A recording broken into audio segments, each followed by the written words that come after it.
If you've been playing Guardian or Wizard for a while, then you know that Guardian just kind of gets bullied by Wizard. But in Blitz, my boy Victor has just a little bit of hope. In Blitz, Victor is able to sideboard AB3 and Crown of Dominion. This means that our first visit Goldmane Estate is automatically going to create mites. And as long as we have blues, we can pitch to AB3 to stop a lot of the damage. Also, we're sideboarding Oasis Respite to try and get us there. The one thing I would tell you to watch out for is that a good Blaze player will know that you're probably only on 20 to 22 blues playing Victor. Victor is definitely a more aggressive slanted Guardian, which is great because it allows us to apply a lot of pressure, but against Wizard, it means they can smell blood in the water a lot sooner. Thanks for stopping by, guys. I hope you enjoyed the match. Okay, we're playing against Blaze. I did choose to go first. We run AB3 and we run Crown and Shield in this matchup. The Shield is mostly because I think that Shield and Crown of Dominion is better than running Arcane Lantern. Absorbent Ether. FaBrary. Okay, so they're playing a more mid-rangey style list that's playing. They're probably playing, I'm guessing that this list is more mid-rangey, and is playing, how do they go? Top. And they're probably playing some attacks, if I had to guess. That's what I'm guessing here is what they're up to. FaBrary is really good. And I say that, but the reason I say that is because the only time I have seen Blaze running FaBrary is when they are playing like the Icelander, Bulllander package. Like, you know, Scar for Scar, E-Strikes, possibly Command and Conquer, and the Wounded Bull combo. I'm just gonna go to 18. I mean, they took 2 points and we took 2 points, which is definitely favoring more for the Wizard than it is for me over the course of this game, but I think that's okay. I'm really hoping that they just throw some Arcane at me that I can block here. So we're gonna pitch the Thunderquake.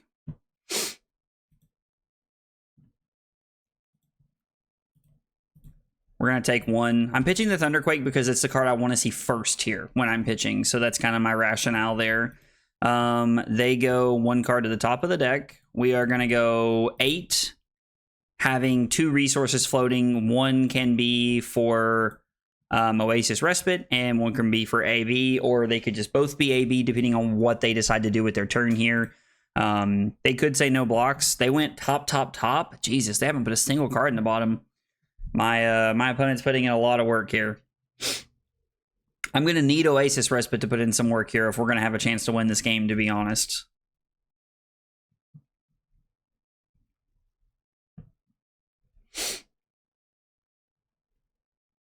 I don't know if they're thinking or what's happening here. I guess, I don't know. In this matchup, I honestly think you need to draw like an early Goldmane Estate so that you can make something happen. They're banishing something that deals 2 Arcane. This could be Forked Lightning. Yep. They only get that one time, so are they going to pay for Metacarpus Node? No. So this is 2 and 2, so I can AB2, or I'm sorry, it's 3 and 3 because of Foresight. So I end up taking 4. They're going to block Crown and the last 2 cards in their hand to block 8. So we're now at a point in the game where our Respite is actually not that bad for us. To be fair, it's not like our Respite was ever really bad. It's just that sometimes it's better and sometimes it's worse. Now, don't get me wrong. Let's make no mistake here. I would always like to be ahead in the game if I can, but throwing 10 overpower and having 3 mites for next turn is a solid place to be, because it means that the floor of our turn is going to be hammer for 6. Now, more than likely it's hammer for 7, but I say the floor as the absolute floor of our turn. I do like having, this is just for 10, but I do like having the Respite here because this sets us up pretty well to play defense when we want to. We can AB1 or play Respite here, or we can just have AB2. Really depends on what they throw at us and kind of how they play this turn out here. I assume they're thinking about their turn. Hi, Taryn.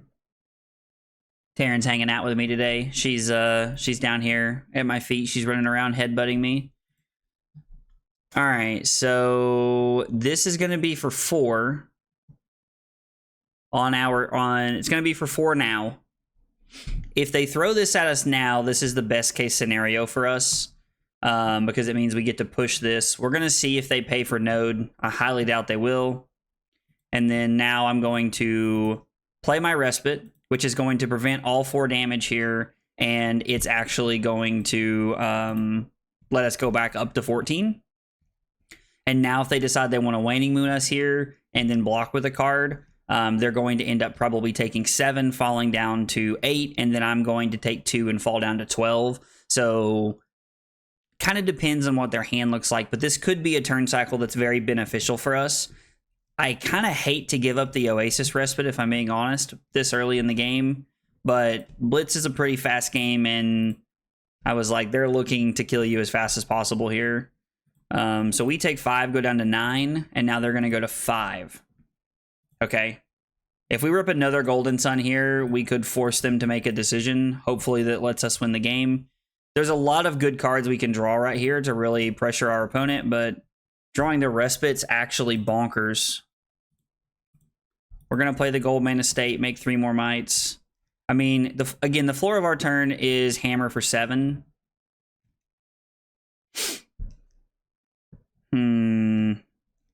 I really want to throw this for 10, but I think that the correct play is throwing the Titan's Fist for 7, because it forces them to make a decision right here. They'll probably give me 2 cards, throw something at us on our turn or on their turn.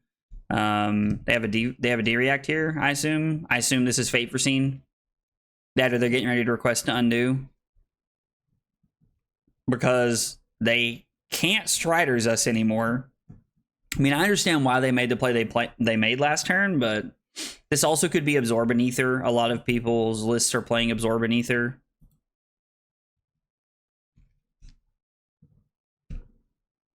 Naturally, in the reaction step, that's what I'm assuming. But Fate Foreseen also makes a lot of sense because it works with the Blaze ability. So this has them taking 3 and going to 2, and then we get to Arsenal Oasis Respite here, which is actually insane for us. We get a lot of value from the Respite.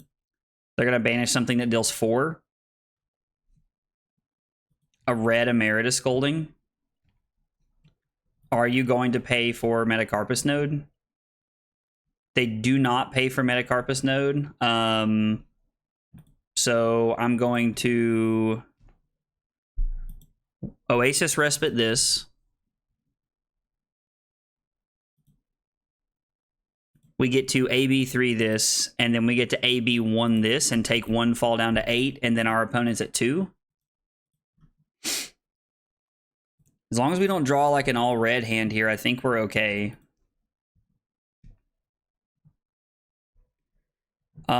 If I go E-Strike for 10 right here, it's better than throwing this for Dominate. And we have AB3 twice. No, that's the wrong card to put back. We're going to put the Thunk back on the bottom. And we are going to go buff power. If we go draw a card, they're just going to respond by doing things. But it appears that this is just Value Town for us. They're just going to go to 1. No, they're going to give us the Tunic to stay at 2. Maybe considering that they don't have Striders or any counters on Blaze, I'm just supposed to try and go in that turn. And this is the hand that kills us.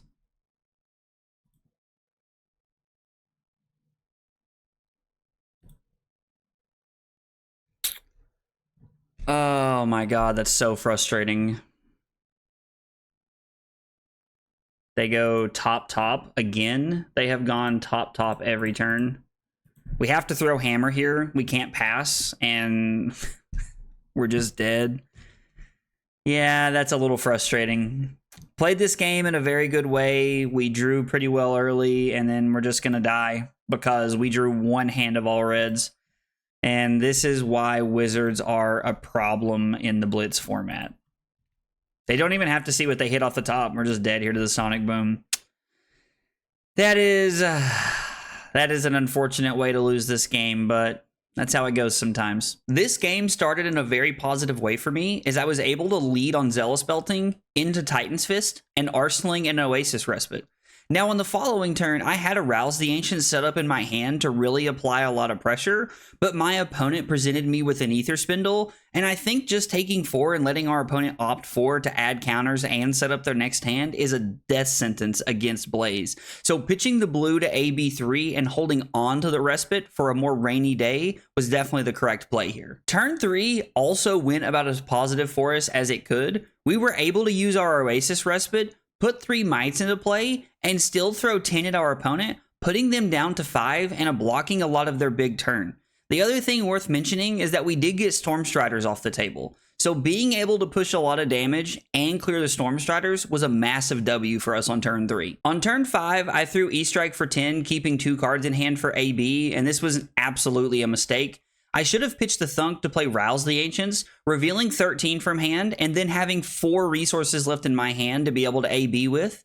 The other thing that's important is that my opponent did not have any counters or equipment to set up, so it's very unlikely that from 6 and 4 resources in hand, they can kill me if they try to go off.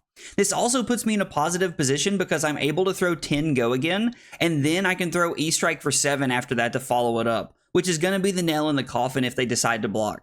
So on turn 5, I should have won the game, and my misplay cost us the game. Guys, if you see anything you think I missed, let me know in the comments down below. I'd love to hear about it. If you enjoyed the video, be sure to like and subscribe for more content. Thanks for watching. I'll see you next time. Take it easy, guys.